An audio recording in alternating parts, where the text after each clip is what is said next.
Hello and welcome to the first English Today business DVD. In our new story, On the Job, you'll meet two young career girls, and with them you'll learn about company life and the language you use in the workplace. In each DVD, there's a program that focuses on job skills and describes modern business strategies that will help you to be successful at work. In this DVD, there are 5 episodes of On the Job, followed by the business skills program that looks at brainstorming techniques. Then we'll look at how to talk about work, how to describe a company, its organisation and its development. Finally, we'll look at how to talk about markets. So, enjoy your viewing. Oof. This report is so boring. Numbers, accounts and statistics. I hate it. I'm an artist. When I was younger, I used to write short stories, novels, poems, and I was good at it. What has happened to my inspiration? What am I doing here? A publishing house. That's where I would like to work. Okay, Victoria, stop dreaming. Let's get back to the report. The boss wants it on his desk at 5 this afternoon. Oh, isn't there anything more interesting to do? Like listening to some good music.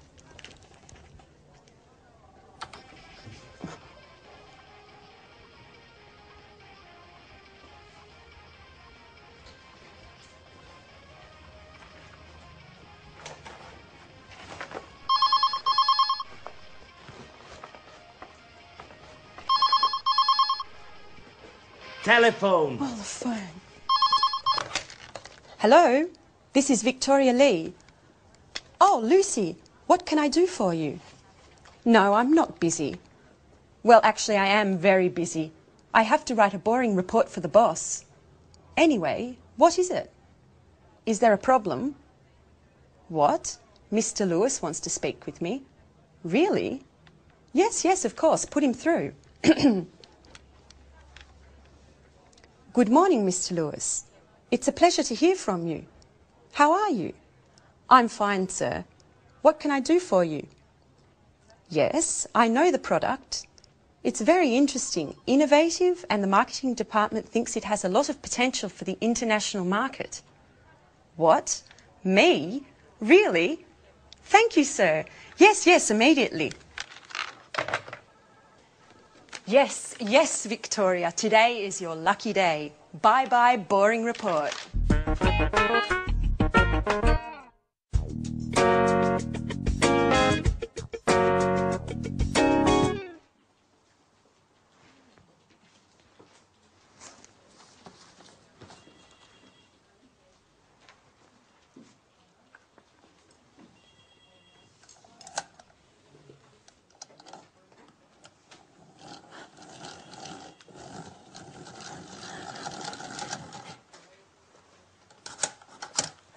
So, you are Anne Baxter. Yes. Yes, I am. I'm sorry. Really, I'm so sorry. Nice to meet you. I'm Mr. Stevens. How do you do? I'm so sorry, Mr. Stevens. Anne, please, sit down. It's all right. How are you today? I'm a little nervous. And this isn't a good start. That's all right. Well, Anne, where are you from? I'm English. I'm from Oxford. Great. A true Brit. Can you speak any other languages? French, German, Spanish? I can speak French, a little Spanish, and a few words of Italian. My sister is in Rome studying history of art at university. Okay. Very interesting. And can you use a computer? The internet? I'm not a genius with the computer, but I can use one. Great, Anne. I have your CV here, and I see you already work here. What do you do exactly? I do this and that. I usually work from home. I have an office in my room with a big desk and 2 chairs and... Fine. That's fine. And do you live alone? No, I share a flat with my Australian friend Alice. And there's a new flatmate now. His name is Jack. He's from New York. He's very nice. That's fine. That's fine. Great, and you're very well prepared. You have a good education, and you're very precise. You're just the person for this internship. Oh, thank you, Mr. Stevens. Thank you so much for this opportunity.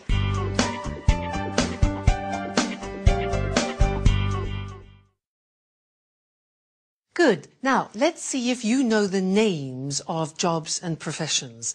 I will mime a job and a profession. You try and guess what it is. All right? Number one. What's this? What's my job? Ladies and gentlemen, what would you like to eat this evening? What am I? A waiter. Exactly, a waiter. Now, this one, what's my job?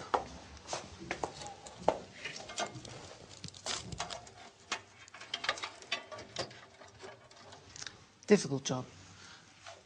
I'm a computer technician. A computer technician. Okay, next one. This one.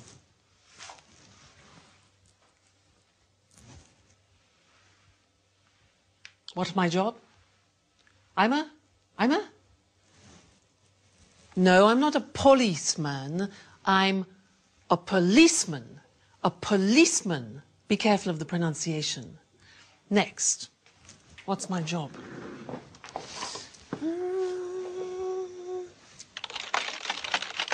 Hello? Hello? Yes, yes, yes. Thank you. What's my job? I'm a difficult one. Secretary.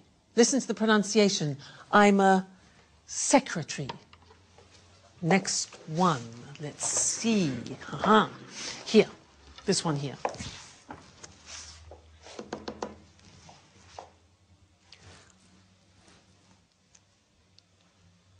What's my job? I'm a conductor. I'm a conductor. All right, and this one here.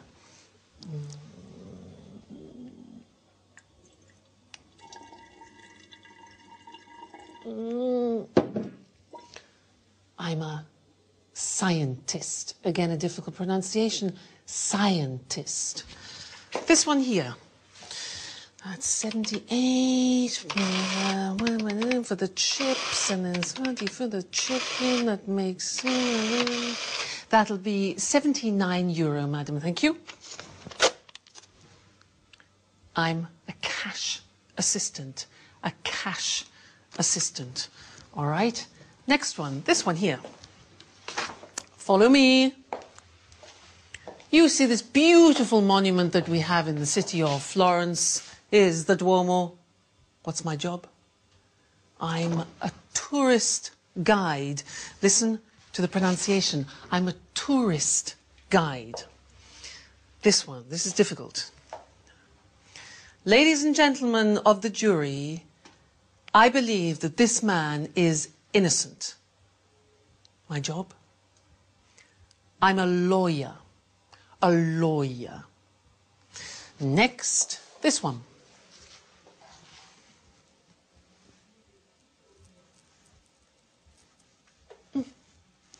I'm a painter. A painter. Good. And the last one. What do you think this is?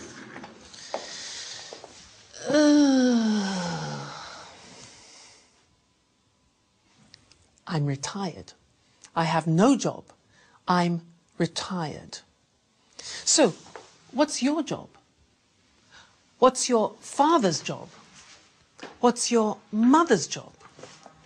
Well, let's look at the screen together and check the spelling and the pronunciation of the jobs we've just looked at. All right, so here's the screen. Good. The question is, what's your job? So, the first one, I'm a waiter. Where does a waiter work? Exactly, in a restaurant. Next one, I'm a computer technician. Where does he work? Exactly. In a company. I'm a policeman. Where does a policeman work? In the police headquarters. Headquarters. All right? Next. I'm a secretary. Pronunciation, secretary. Where do I work? In an office. Okay? I'm a conductor. Where do I work? In the theatre. In the theatre. I'm a scientist. I work in a laboratory. A laboratory. Difficult pronunciation. Next. I'm a cash assistant. I work in a supermarket or in a shop. I'm a tourist guide. I work in a tourist centre. I'm a lawyer. I work in a law court. A law court. I'm a painter. I work in a studio. I'm retired. I don't work. I stay at home. Okay? Now, those are some different jobs and professions. Now, let's look at some of the questions that you can ask people about their jobs. Let's look at the screen again. You could ask, for example, do you enjoy, do you like your job? Or you could ask, do you have responsibility in your job? Or what about this? Do you have a good salary? Does your salary reflect your job? Or training, education. Do you attend training courses? Another one, this. Do you have promotion prospects? Promotion prospects. Another one, are the working conditions good? Are the working conditions good, like holidays, for example? Then, do you meet a lot of people? Do you meet a lot of people? And one more, is your job creative? Is your job creative? So those are the questions you can ask in conversation, talking about jobs. Good. Well, that's the end of the first lesson, and I look forward to seeing you in the second. Bye.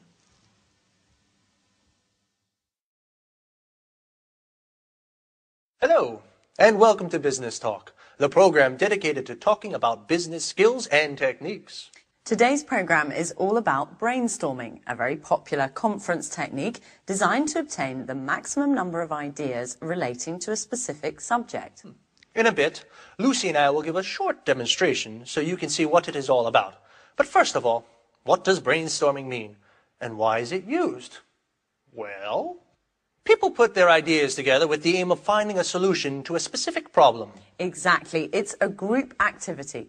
All the members suggest ideas and their contributions then stimulate new ideas. And the first rule is any idea is acceptable. Sometimes it's the most outrageous idea that can help generate a solution to the problem. The ideal number of people for a brainstorming meeting is from 3 to 8.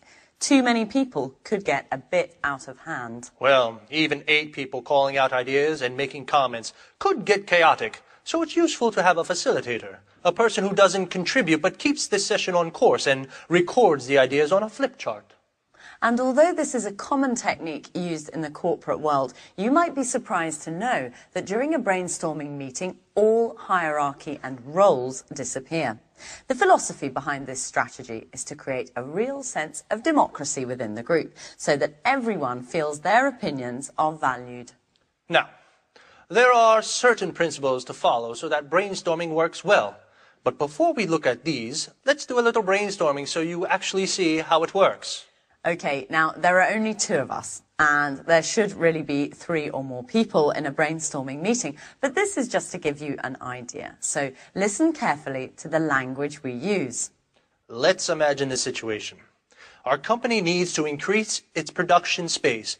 A brainstorming meeting has been organized to gather some ideas. Let's start. How about opening a second factory somewhere? What if we close this factory and open a larger factory out of town?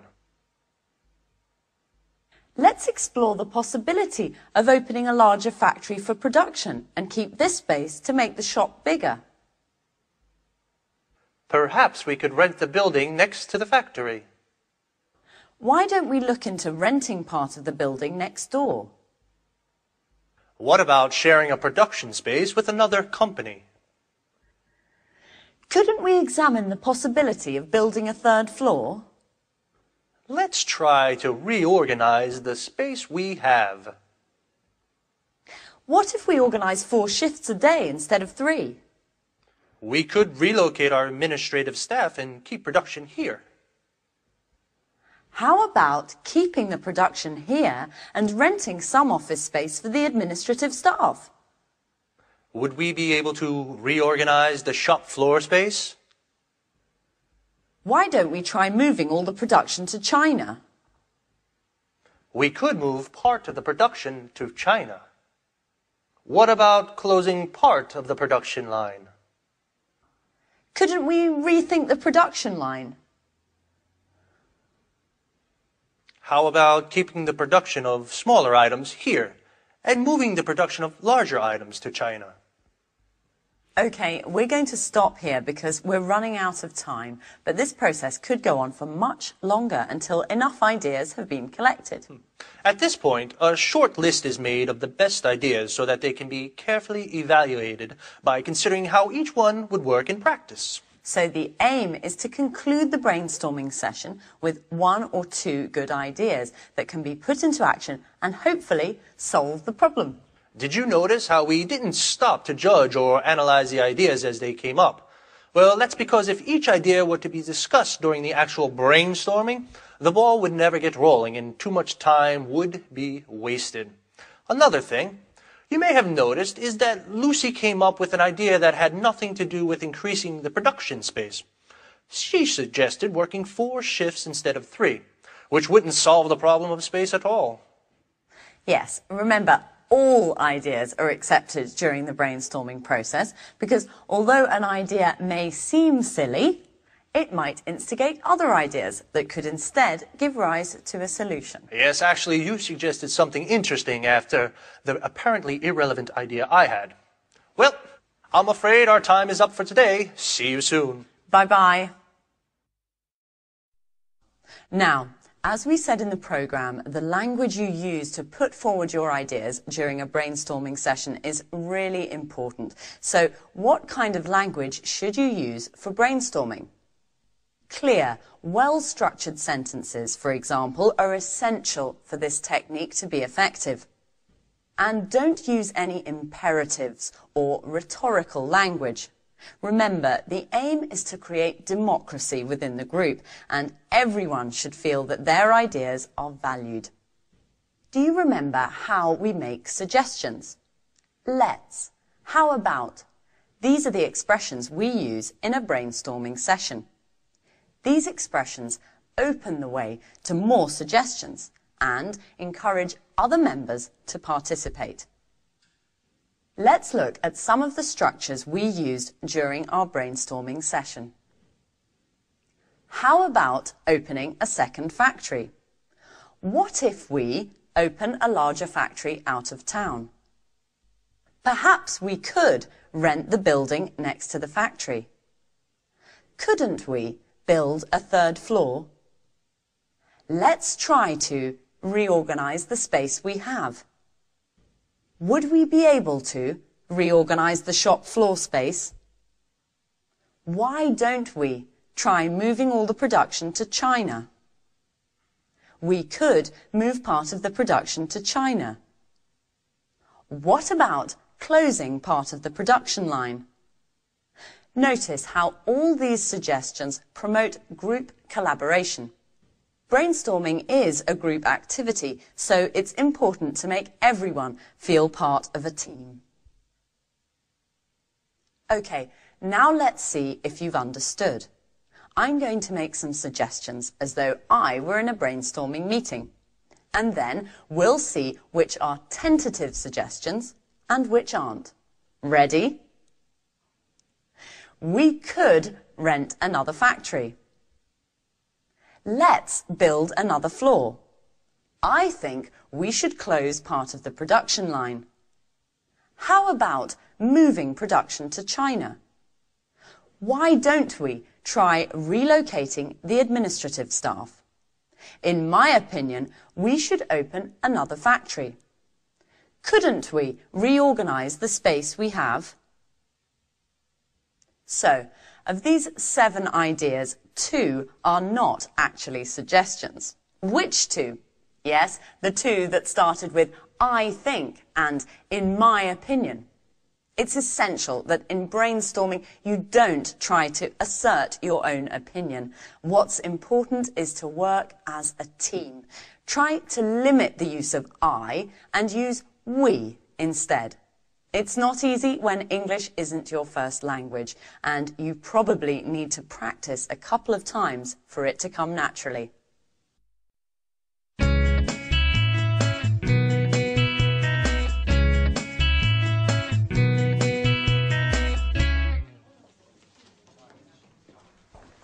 Right this way. Anne, this is Gary. And this is Rachel. Hello. Hi. Pleased to meet you. Rachel is a very important team member at our publishing house. She knows everything about the company. Thanks. She was our first employee, 1985. 1985. And she can answer any questions you may have. Okay, Anne, you're in good hands. Have a productive day. Oh, all right, Anne. Are you ready? Well, Mr. Stevens founded this publishing house in 1985. Oh, just a moment.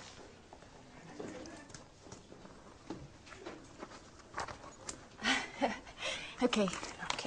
I'm ready now. Our first product was a children's book. It was very successful and sold more than 3 million copies. We had 20 different translations. Over time, the company changed and diversified, and we have now fiction, cookbooks, and tourist guides. Cookbooks and... I'm sorry, I didn't catch that. Tourist guides. We also have an encyclopedia of history and one of art history. Sometimes we publish economic texts, and our catalog with over 10,000 titles makes us one of the most important publishers in the country. 10,000. We also employ more than 150 people. Is everything clear? Yes, I think so. Okay, as you know, this is Gary. He works in the advertising office, where he develops new client contacts and keeps in touch with our authors. Pleasure to meet you, Anne. It's so nice to have such lovely colleagues in this company. Fine, Anne. Okay, let's move from theory to action. Okay. This is your desk. Here's your computer. Mm-hmm. You know how to use one, don't you? Yes. As I told Mr. Stevens, I'm not... Okay. No need to waste time. Okay. Over there is the fax and the photocopier. Okay. There's a coffee machine in the hall over there. Mm-hmm. But please, few breaks and keep them short. Do you understand? Yes. Excellent, Anne. Get to it.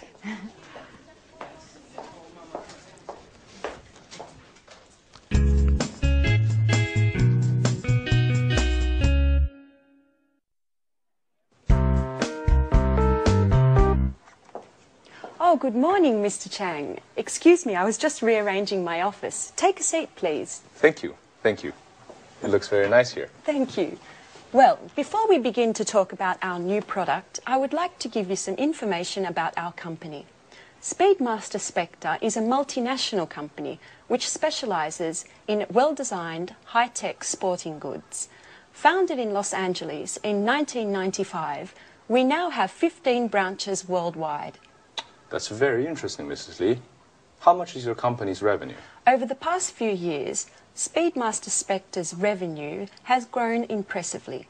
Today we have a turnover of more than 60 million euros of revenue.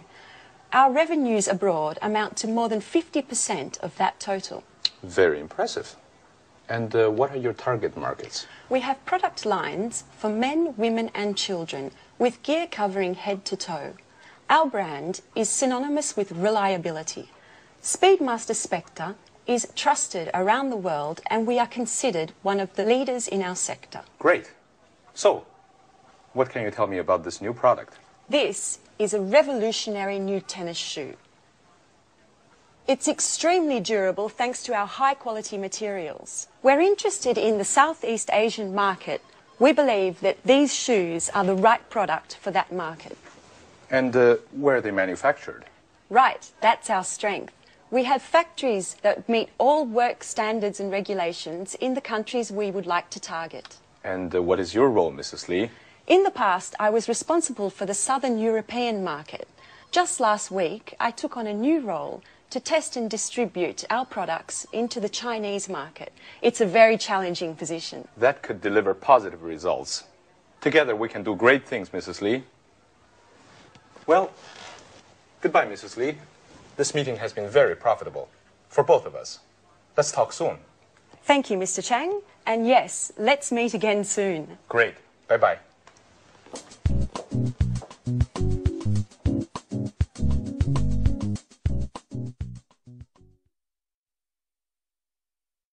Now, we just saw Victoria doing a presentation of her company, Spectre, and I would like to look at the questions that we usually ask about companies. Let's look at those together on the screen. So, the first question we usually ask is about the type of company. We say, what type of company is it? For example, a multinational, a private, a public, a family company.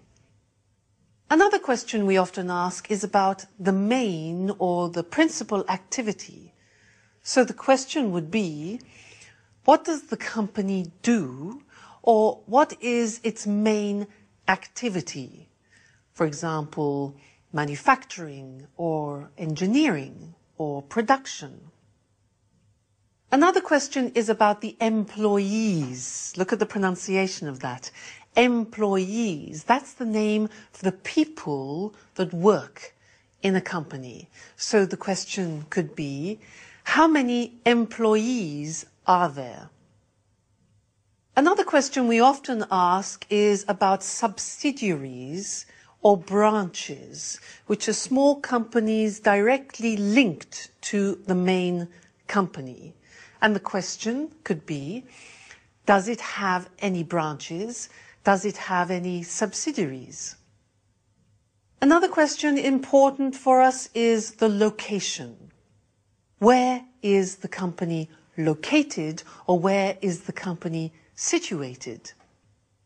And then we need to know about the products, the number of products, for example. So we could say, how many products does the company have, or does it have a large product range?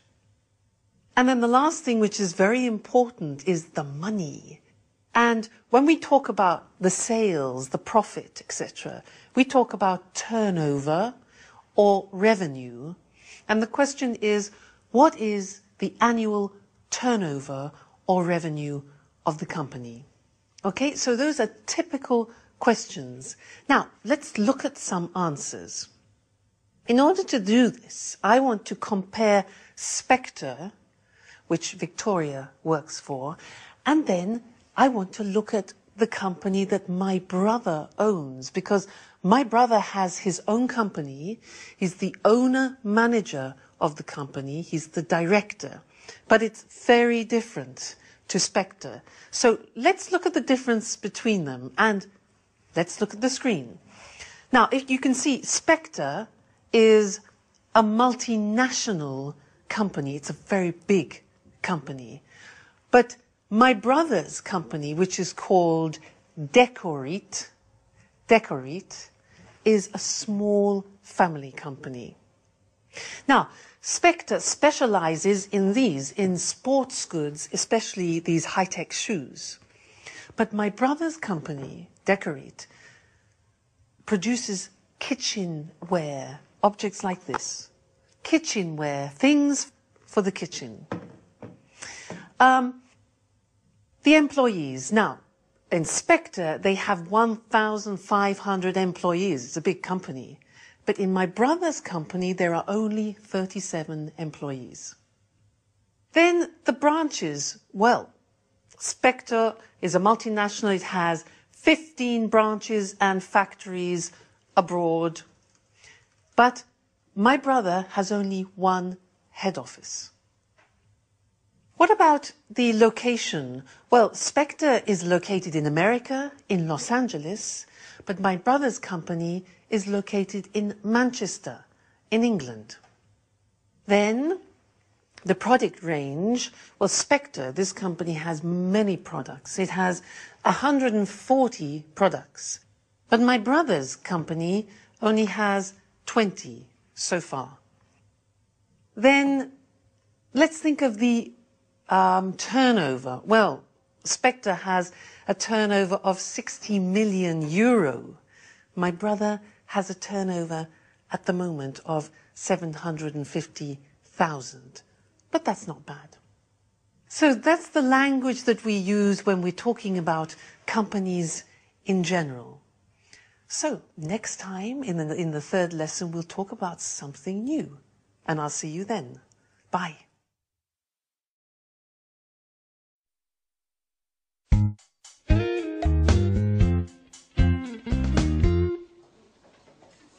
Good morning.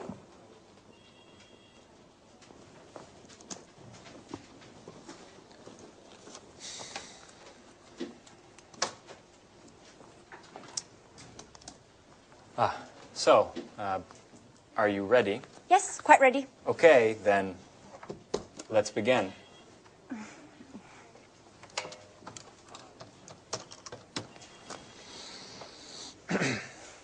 Hello, my name is Gary Reynolds from Pilgrim Publishing. May I speak to Mr. Jones? Mrs. Jones, how are you? And how is that wonderful apple pie of yours? I'm fine, thanks. Certainly, I'll hold. With a wink and a nudge, you can get whatever you want, even imaginary apple pie. This author is too important for us. Right. Hello, Mr. Jones. How are you? I'm fine, thank you. I wanted to know if you are interested in contributing to a new cooking guide that we have to bring out soon. Yes, it's a 6-volume collection of recipes to fit the needs of all tastes, with a detailed photo guide for preparation and cooking techniques. And we have to have the materials by the end of next month. Right. Exactly. Sure. Of course. Yes. Excuse me. Could you hold on for a moment? Anne, that's enough. Stop now. I can't concentrate. Oh, sorry, Gary. Sorry. Yes. As I said earlier, if you accept, I can send you a copy of the contract that you should sign and return. No, I'm sorry. We can't wait until next Tuesday. Well, I'll have to check with my boss. I need to ask Mr. Stevens if we can organize a meeting for next week. In the meantime, do you need any prep materials? No problem at all. I can send you an email immediately. Okay, goodbye. It was a pleasure speaking to you.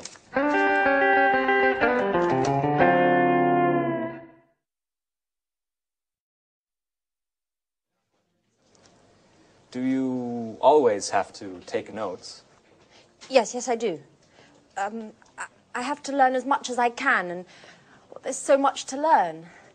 I study my notes every evening. What a model colleague. You're so serious, so diligent, and an absolute nut about cleaning. Truly an asset to this company. You're making fun of me. No, of course not. It's such a shame. Such beautiful eyes shouldn't only read all the time. Come on, Gary, stop it. Let's get back to work. Okay. I mustn't pay you any compliments then. So, Ms. Baxter, can you give me the notes from my conversation with Mr. Jones? Okay. So, you said to Mr. Jones that... Oh, I have to start from the beginning, right? Anne, calm down. It's not an exam. I know what we should do. You should try a telephone call. Me? Oh, no. No, I'm not ready yet. Sure you are. It's not that difficult. Okay. Here, Who do we have to call next? try to call Mr. Clifford. All right.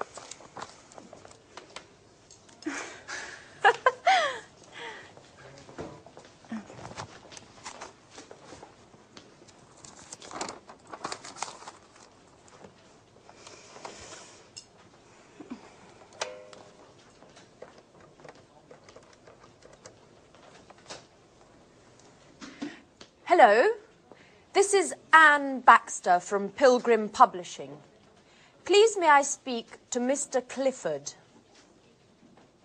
Oh, I see. All right, thank you very much. Right, goodbye. Well, what happened? Well, Come on, tell me. I dialed the wrong number.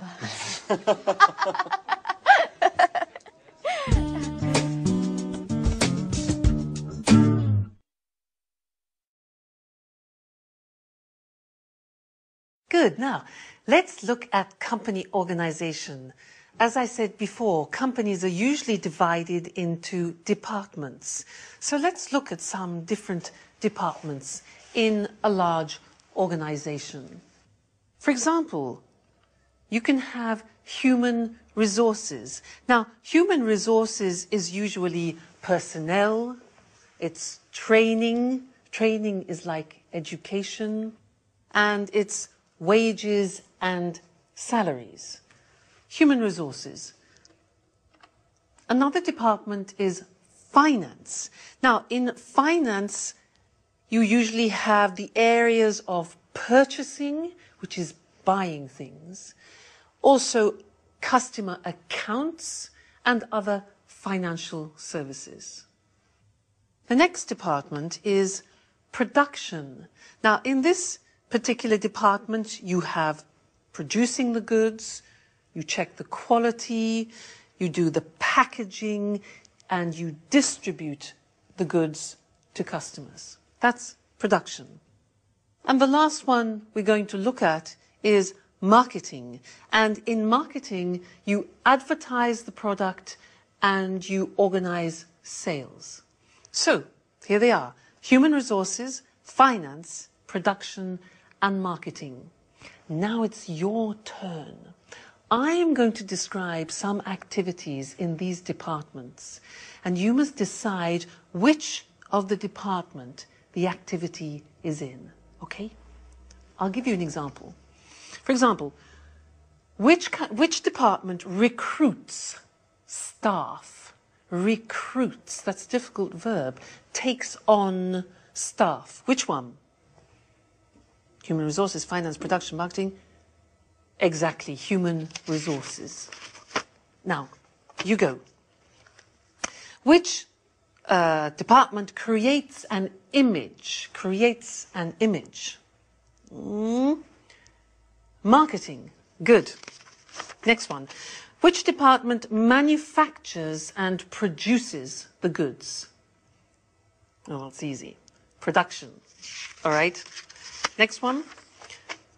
Which department, very important, pays salaries? Salaries.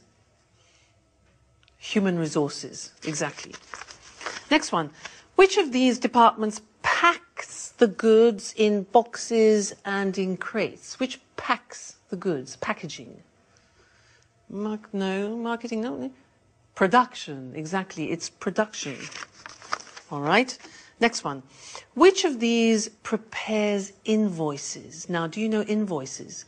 Invoices are like the bills that you send to customers or suppliers. Which one? That's a job for finance, exactly. Next one. Which department checks the quality of the goods? The quality? Marketing? No. Production, that's it. Good. Next one. Who trains the staff? Who teaches the staff? Who organizes courses? Yeah. Human resources, all right? Now, who dispatches the products? Dispatches, that sends the products. Which one? It is production, actually. It's production. This is easy. Which one designs an advertising campaign? An advertising campaign, obvious. Marketing. Okay. Who does the budget, taxes, and investment? Clear, yeah? That's finance. Finance department, taxes. Now, who purchases? That's a difficult verb. Who purchases? That means buys. Who purchases supplies? Who purchases things for the company? Which one do you think? Marketing, production, human resources? Well, actually, it's finance. Finance. They purchase. And the last one, who plans the method of sales? The method of selling it to the public. Human resources, finance, production, marketing? Marketing. Fantastic. So good. So there you have an idea of 4 of the most important departments that you find in large organizations. Well, that's all for now, and I look forward to seeing you in the next DVD for some more business English. So goodbye for now.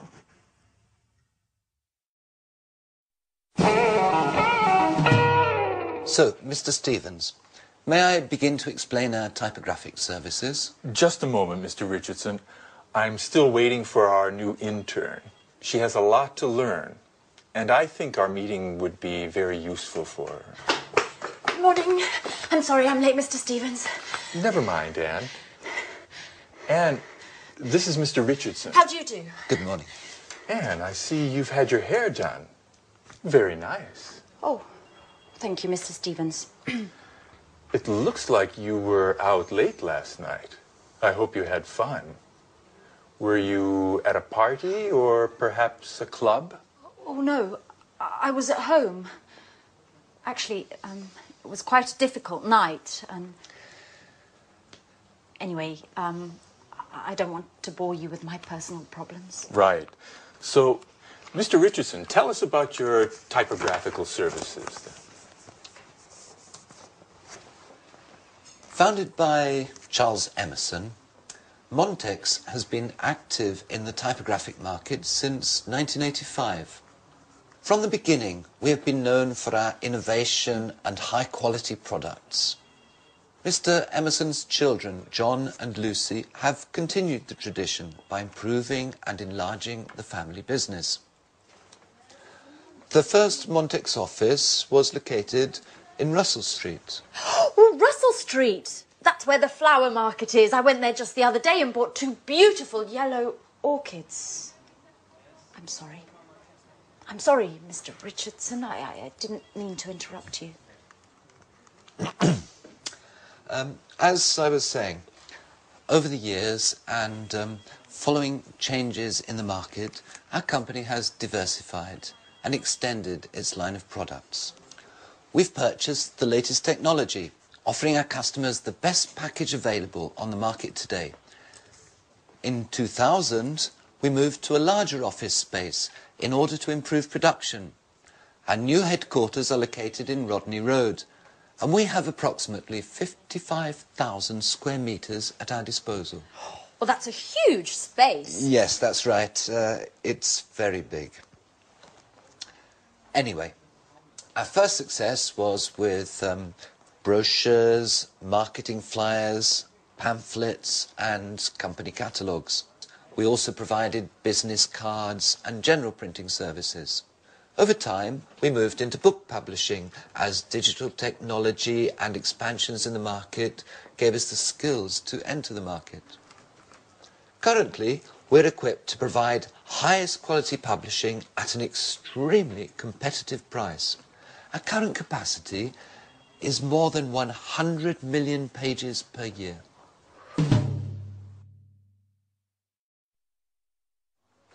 So, Anne, have you understood everything? Would you like to sum up what Mr. Richardson has said? Me? Yes. Could you? Oh, all right. I'll try. Established in 1985 by Charles Emerson, Montex has successfully grown and adapted to changing client needs. In 2000, the company transferred to Rodney Road, where, thanks to cutting-edge equipment capable of high volume, it has optimized its production and extended its offerings, specializing in the publishing sector. Currently, it provides top-quality printing at extremely attractive pricing. Well done, Anne. You have a great ability to summarize. You know, Mr. Richardson, we aren't very pleased with our current typographers. They don't meet deadlines. Professionalism, efficiency and punctuality are the keys to our success. Do you know that in just a few years the number of Montex clients has grown by 100%? And what sort of printing do you principally use? Digital printing and offset printing in the case of high density needs. What? Offset printing? Young lady, you work for a publishing house and you don't know what offset printing is? No, sir. I'm afraid I don't. Is it important? Anne, offset printing is the classic way in which a graphic project done on a computer is converted to the final printed page. I get it. I get it. Well, it is important. It's extremely important. What an idiot I must seem. I basically told you I have no technological know-how. You know, Mr. Stevens, I am studying the editor's manual that you gave me, but I haven't got to the letter O yet.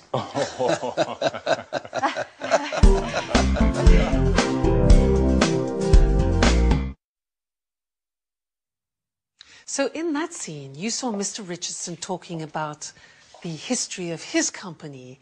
Now, to help you understand the language, I would like to talk to you about my brother, because he has a company of his own, which he opened in 1993. And it's really interesting, because one day when he was in a cafe with a friend of his, he had an idea. They were sitting at a table, and between them they had an object, something like this. It was transparent with petals inside it.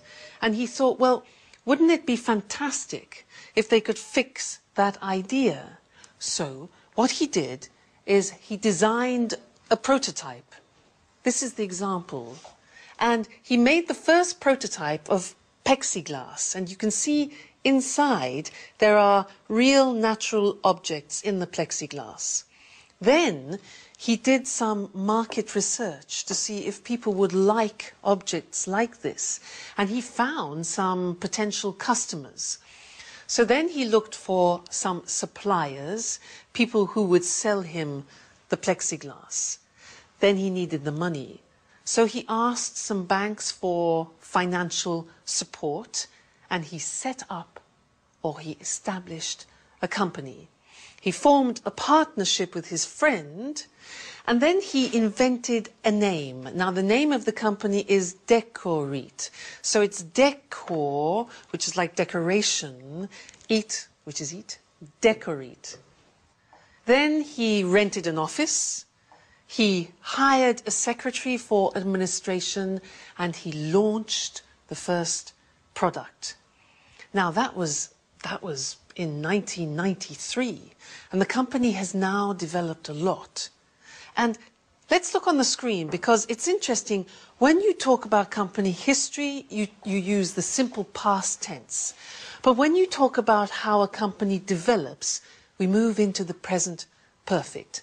Now, let's look at the screen and see how my brother's company has developed. Well, the company has grown. It has expanded. And the sales has increased a lot. Sales have increased a lot. Now, they needed more people, so they have taken on new staff. Probably about 7 or 8 new people. Then equipment. They have purchased new equipment because there's more production. Then the product range has developed. It has diversified, so you have more types of product than before. This was the prototype, and these are other examples. This plate here is another example of the products they have developed. So, product range has developed. Then the client base, well, they have increased now, and they have more distributors. That's good. The market now has extended from England to the whole of Europe. And as you see, investment, they have invested more in advertising and promoting the products.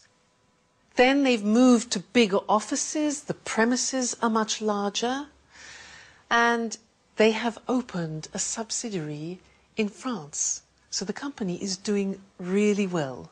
So that's some of the language to talk about company history and how a company expands. Good. That's the lesson for now, and I look forward to seeing you in the next one. Bye.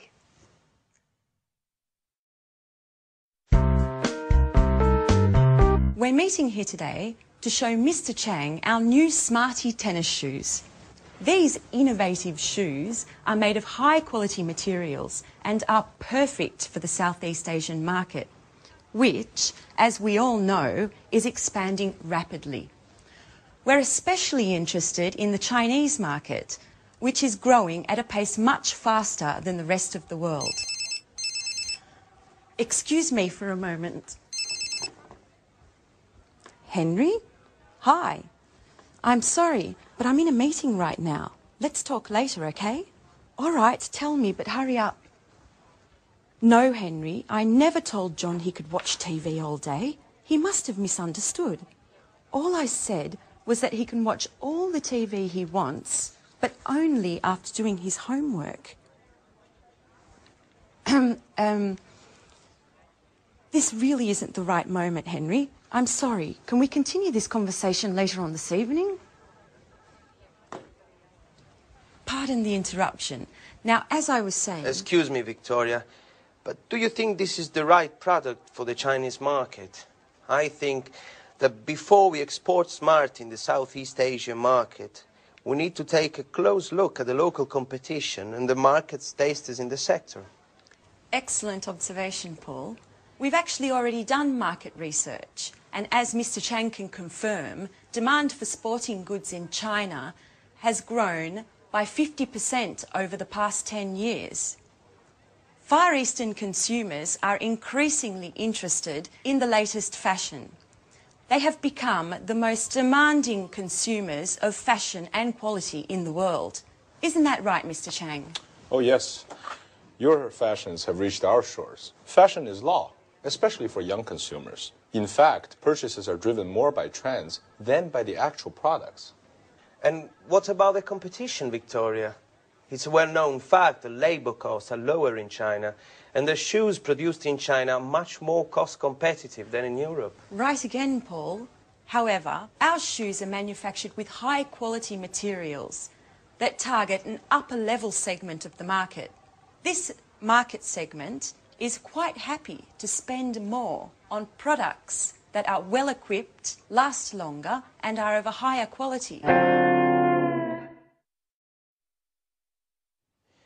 Do you have any data on how Smarty sales are going in Europe and in the States? Yes, our marketing department sent me the latest report just this morning, and I'm happy to say it's very encouraging. Smarty has become one of our most successful products of the last few years.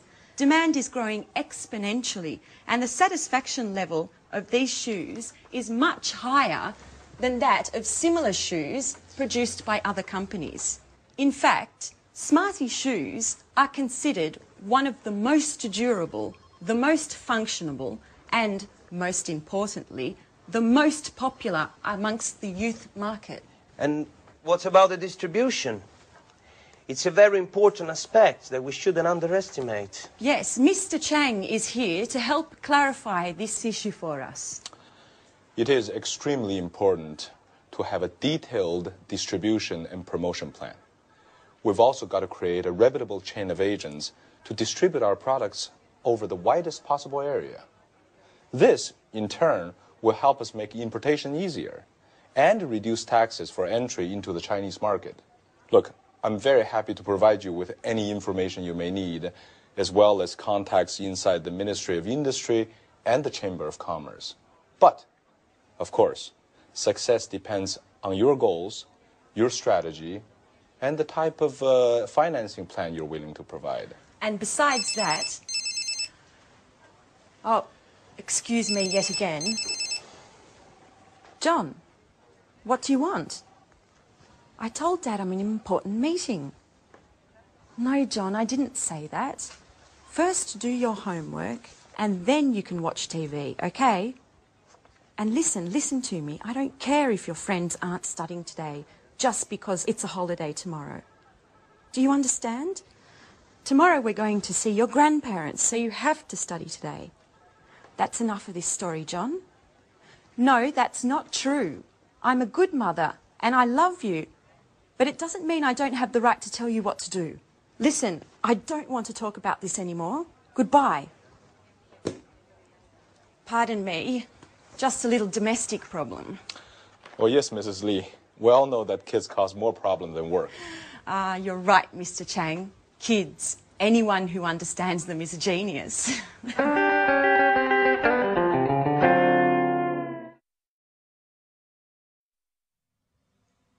So in that scene, there were some examples of the language we use when we talk about markets. To help us understand that language more, let's go to the computer and see it. So, if a company wants to go into a new market, we talk about it as entering a market or even penetrating a market. Now, if a market has been there for a while, we say that the market is established or it's well established. But often, markets change. If they improve, we talk about the market situation growing or increasing. But if the opposite happens, we say that the market shrinks, it's shrinking, or it's decreasing. However, if we find a change which is uneven, we say that the market is fluctuating, that it's changing. Or, if there is no change, we talk about the market as being stable. If the market is full and there is no more room to promote or sell your product as a company, we say that the market is saturated. So those are the typical words that we use when we describe markets. Now, also in the scene that we saw with Victoria, they talked a lot about China and Europe, the difference between the two areas. Now, China is an important country which is coming up. And what I'd like to do now is to revise the comparatives and superlatives, in particular the comparatives, and look at the difference between those two markets, Europe and China. Let's look at the screen to help us. Here. Now, if we think about market growth, in general, market growth in China at the moment is faster. In Europe, it's slower. Labor costs. Labor costs, what's that? That is the cost of people working. Well, in China, as we know, the labor costs are definitely lower. In Europe, they're higher. What about market demand? Well, at the moment, the demand for new products and services in China is much greater than in Europe. In Europe, it's less. Production costs, another thing, well, it's cheaper to produce in China also because labor costs are lower. In Europe, it's more expensive. So many companies are moving to China for that reason. How about production time? Well, usually it's much shorter. It takes less time to produce in China than it does in Europe, where it's longer. But what about high tech? Well, usually high tech in China is less advanced than it is in Europe. Europe is still more advanced. That might change, though. And then design. Well, I would say that in China the situation is more traditional, whereas in Europe we are still more innovative. We're more innovative. So that's an example of how you can compare different world markets. Great. Well, thank you, and I'll see you in the next lesson for something new. Bye.